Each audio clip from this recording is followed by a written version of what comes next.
All right, everyone, buckle up, because today we're diving headfirst into some seriously spicy content. We're breaking down Gordon Ramsay's appearance on Hot Ones. You know the show where celebrities eat progressively hotter wings? That's the one. Yeah. But we're going beyond just the sweat and the hilarious reactions. We're going to uncover some really interesting insights into Ramsay's culinary philosophy, his career, and even his thoughts on some of those crazy food trends. Yeah, those trends that make you scratch your head and go, who thought of that? Exactly. And right off the bat, Ramsay doesn't hold back on those wings. He compares them to, like, eating sand and even overcooked quail. Classic Ramsay. But it shows you right from the start he's all about those high standards. Totally. You see it in his restaurants, his TV shows. Quality is non-negotiable, even when he's facing a challenge, like increasingly spicy food. It's got to be top-notch no matter what. Speaking of challenges, did you know his kids basically bribed him to do the show? Oh, yeah, I remember that. They wanted to see their tough guy dad sweat it out on camera. I mean, who wouldn't? And that whole kitchen nightmares era of Ramsay comes up too. And let me tell you, he's got stories. Oh, I bet. Like finding 3.5-year-old tartar sauce. 3.5 years old. Oh, my God.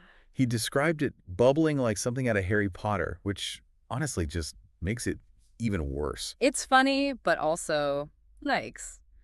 Makes you think twice about food safety, right? Absolutely. This is a good reminder that we put a lot of trust in restaurants, and things can definitely go wrong behind the scenes. And it gets wilder. Stuart Little rats running around, plastic keys covered in mold. Oh, no. You got to give it to him, though. Ramsay knows how to tell a story. But he's not just there for the entertainment. He also breaks down the economics of the restaurant business. You know, all those hidden costs like rent and labor that most people don't even think about when they're ordering that $30 pasta dish. That's such a good point. Those costs are huge, and they really impact what restaurants have to charge. Rent especially can make or break a business, especially in big cities. It's a whole different perspective on dining out, right? Definitely makes you appreciate what goes into it. Now, we also get a peek into Ramsay's early career and hear about his mentors, Marco Pierre White, Guy Savoy, and Joel Robuchon, some seriously influential chefs. The best of the best. And he describes them in such vivid ways. White with a Gucci handbag, Savoy as grandma-like. It's funny, right? You wouldn't expect that.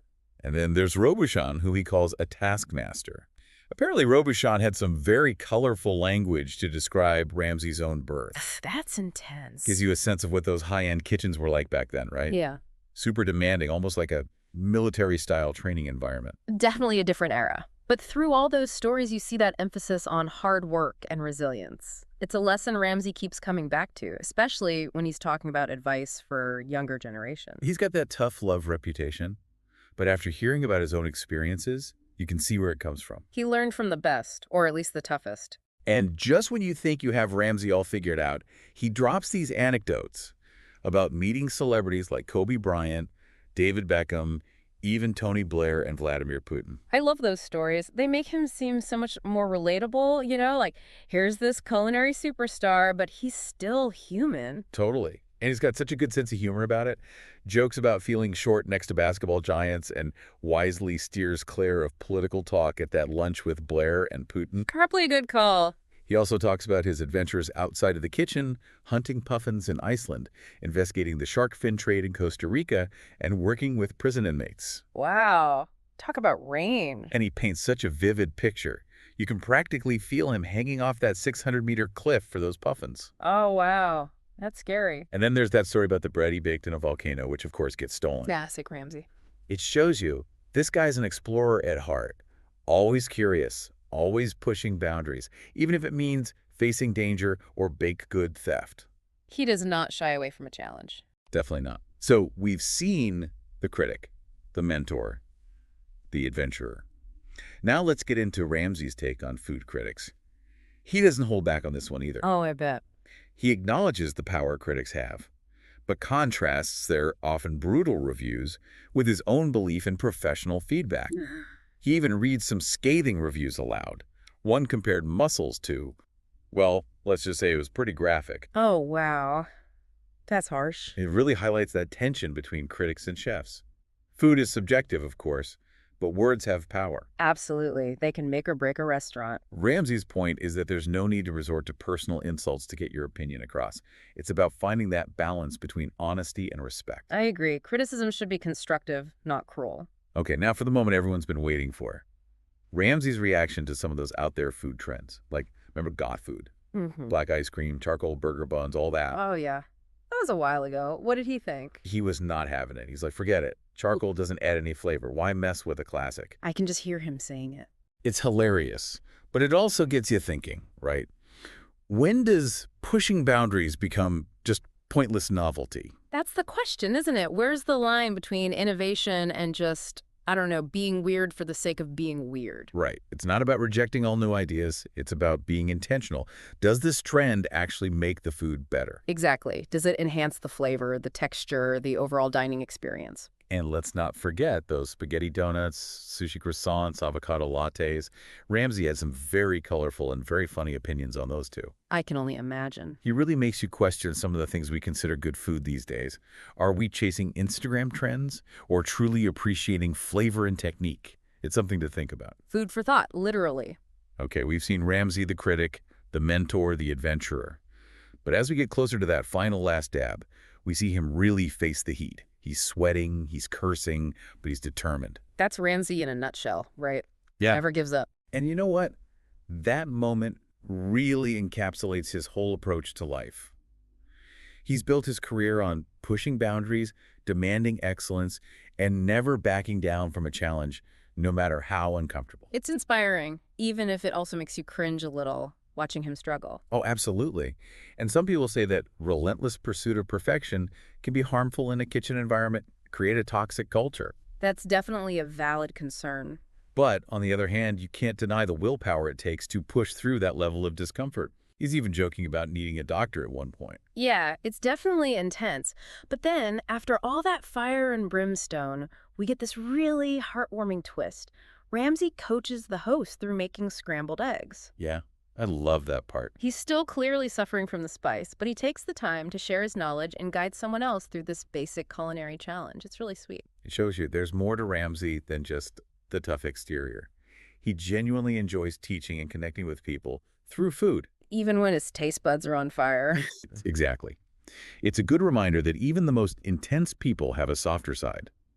And sometimes the best way to deal with a burning tongue is to focus on the simple pleasure of perfectly cooked eggs. It's amazing how even with all his success, he still gets a kick out of teaching, you know? Yeah, for real. Like, he could easily just, I don't know, relax and enjoy his fame, but he wants to share what he knows. right, it's like that fire in him goes beyond just the kitchen. Totally. You know, thinking back to those stories about his mentors, those guys were intense. Oh, yeah. Marco Pierre White, Guy Savoy, Jules Robuchon. Those are some heavy hitters in the culinary world. For sure. And it's interesting how they each seem to have given him something different, you know? Like shaped how he cooks and leads. Yeah, like what did each one teach him? Oh, from White, it was all about presentation and finesse, like how to make food look as good as it tastes.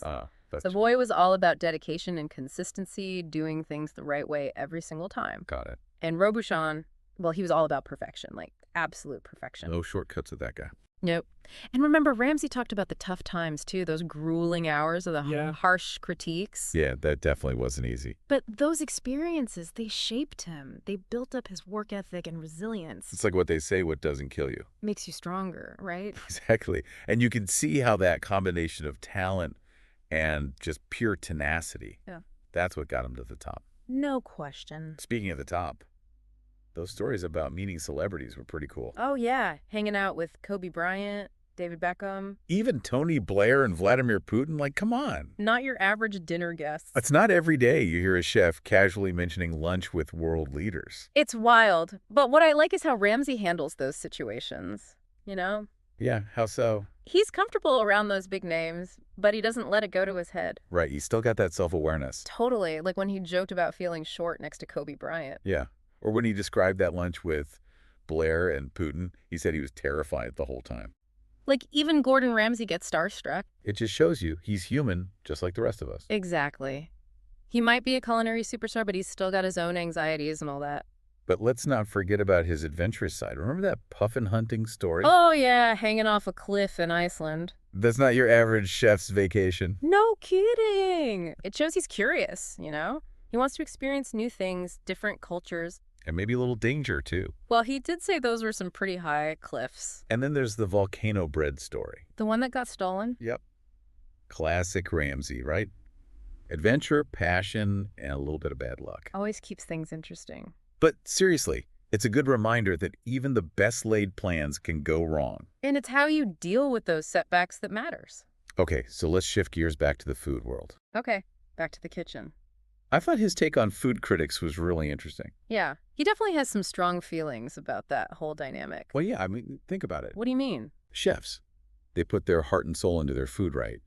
So even if the criticism is supposed to be helpful, it can still sting. Oh, for sure. Especially when you consider how harsh some critics can be. Remember those reviews you read out loud? Some of that language was brutal. It's like they forget there are real people behind those dishes. Right. And it highlights this question of responsibility.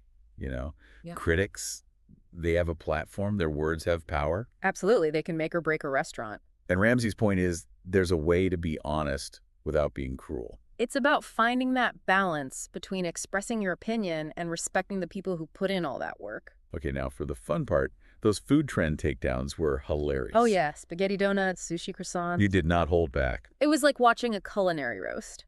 But it wasn't just about him disliking those trends. It was deeper than that. Yeah, it was like he was making a statement about the whole idea of novelty in food. Right. Like, when does pushing boundaries go too far? When does it stop being about good food and become about just being weird for the sake of being weird? I think that's the key question. It's like with that goth food trend. All that black ice cream and charcoal stuff. Yeah, Ramsay's point was, why mess with a classic if it doesn't actually make the food taste better? He called it stupid and questioned if those chefs had too much time on their hands. I can't argue with that. But it's not about rejecting all innovation. It's about being intentional. Right. Is this new thing actually adding something valuable? Does it elevate the dish? Okay, so we've talked about Ramsay the critic, the mentor, the adventurer. What else is there? Don't forget the last dab, that final fiery challenge. Oh, yeah. Seeing him sweat, curse, reach for the milk, it was intense. But he didn't give up, did he? Not for a second. Nope. That's Ramsay through and through. And that's what makes him so successful, you know, that relentless drive to push through discomfort, It's like that last dab was a metaphor for his whole career. facing the heat, Yeah. enduring the pain, and coming out on top. Even if it means shedding a few tears along the way. But then right after all that fire and intensity, we get this really heartwarming moment. What was that? He starts coaching the host on how to make scrambled eggs. Oh, yeah. I forgot about that. He's still suffering from the spice, but he takes the time to share his knowledge, you know. It's like this unexpected moment of tenderness. It shows you there's more to him than just the tough guy persona. Right. He's also a teacher, a mentor, someone who enjoys connecting with people through food. Even when his mouth is on fire. Exactly. So we've seen the fiery critic, the demanding mentor, the fearless adventurer, and now this softer side. It's clear that Gordon Ramsay is a complex dude. There's a lot more to him than meets the eye. So before we wrap up this deep dive, what are your big takeaways from this interview? You know, for me, it's all about passion. That's what really stands out. How so? Ramsay's energy, it's contagious. It shines through in everything he does, whether he's in the kitchen or on some crazy adventure. I totally agree. It's inspiring to see someone who's achieved so much, still pushing themselves, Yeah. still striving for excellence. So if you're ever facing a challenge, whether it's a metaphorical fire or a plate of insanely spicy food, remember Gordon Ramsay. It really is amazing how much you can learn about a person from just one interview, even one that involves, super spicy wings. It's true. And I think in Ramsay's case, those reactions, they kind of amplified things, like certain parts of his personality really came through. Yeah, like those food trends that he just ripped apart. It wasn't just about him not liking the taste. Right. It was deeper than that. Like, remember that black ice cream? Yeah. Visually, it's cool. But Ramsay, he went straight to the point. Like, what's the purpose? Does charcoal actually make it taste better? He didn't think so. Not at all. He basically said those chefs had too much time on their hands. Ouch. But does that mean he's totally against, all culinary innovation? I don't think so. I mean, Ramsay himself, he's known for pushing boundaries in the kitchen. That's true. But I think the key is intention. Is the trend just for shock value, or does it actually make the dining experience better? So it's about substance over style. Exactly. And his reaction to those trends, it kind of makes you think about the whole idea of novelty in food. Yeah, like when does it stop being about good food and start being about just being different for the sake of being different? That's a good question to ask. All right, let's go back to that last dab for a sec. Oh man, that was something else. Seeing him sweat and curse and grab that donut, it was intense. But he never gave up. Not even for a second. It's like a perfect illustration of how he approaches everything in life. Yeah. You know, like that drive, that determination. He doesn't back down from a challenge. Not one bit. And it worked for him. He built a whole empire on that mindset, you know? Demanding excellence, never giving up. And that last dab, it was like a mini version of his whole career. Right. Facing the heat, enduring the pain, and coming out on top. Even if it means a few tears along the way. But then we get this really nice moment right after. He starts teaching the host how to make scrambled eggs. Oh, yeah. I've forgotten about that. He's still totally feeling the heat, Yeah. but he takes the time to explain things. Yeah. You know? It's such a human moment. Totally. Like Yeah. it shows he's not just this tough, demanding Well, chef. also a teacher, someone who wants to share what he knows. And it's not just about the technique, it's about that connection, you know? Connecting with people through food. Even when your mouth is on fire. Exactly. So we've seen so many sides of Gordon Ramsay, the critic, the mentor, the adventurer, and now this softer side. He's a complicated guy. He's definitely not one-dimensional. Not at all. So as we wrap up our deep dive into Gordon Ramsay on Hot Ones, what are your biggest takeaways? What really stuck with you? You know, for me, it's the power of passion, like Ramsay's energy. It's contagious, and it shows up in everything he does. I totally agree. It's inspiring to see someone so successful still pushing themselves, Yeah. you know, still wanting to learn and grow. So if you ever find yourself facing a challenge, whether it's a super spicy dish or something totally different, remember Gordon Ramsay and that fire in his belly. Don't give up. Exactly. Embrace the heat, never stop learning, and always bring that passion to whatever you do. Couldn't have it better myself. That's all for today, folks. Thanks for joining us on this deep dive into the world of Gordon Ramsay. Catch you next time. And remember, a little bit of heat can make life a whole lot more interesting.